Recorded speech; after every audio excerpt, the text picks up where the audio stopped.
Online platform, website, mobile application, সামাজিক যোগাযোগ মাধ্যম এবং ইলেকট্রনিক মিডিয়ায় জুয়া, বেটিং ও পর্নোগ্রাফি সম্পর্কিত বিজ্ঞাপন ও প্রমোশনাল কন্টেন্ট প্রচার করা হচ্ছে।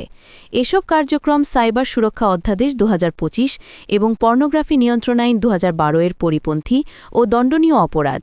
এই ধরনের অবৈধ কার্যক্রম থেকে বিরত থাকার জন্য সরকার ইতোমধ্যে একাধিক প্রজ্ঞাপন ও প্রেস বিজ্ঞপ্তি জারি করেছে।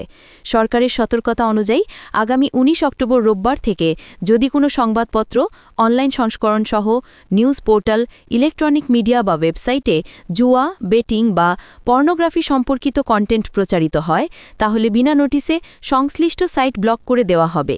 এই নির্দেশনা পাওয়ার পরই ক্রিকইনফো, জনকণ্ঠ, ঢাকা পোস্ট সহ বেশ কয়েকটি পত্রিকা ও নিউজ পোর্টাল তাদের গুগল অ্যাডসেন্স নীতিমালা পরিবর্তন করেছে। এজন্য তাদের ধন্যবাদ জানিয়েছে সরকার।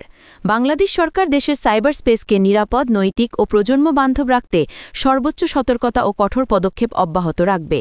এ বিষয়ে অপরাধ তদন্ত বিভাগ সিআইডি, বাংলাদেশ টেলিযোগাযোগ নিয়ন্ত্রণ কমিশন বিটিআরসি, জাতীয় সাইবার সুরক্ষা এজেন্সি এনসিএসএ, জাতীয় টেলিযোগাযোগ পর্যবেক্ষণ কেন্দ্র এনটিএমসি, জাতীয় নিরাপত্তা গোয়েন্দা এনএসআই এবং Bangladesh financial intelligence unit BFIU যৌথভাবে কাজ করছে।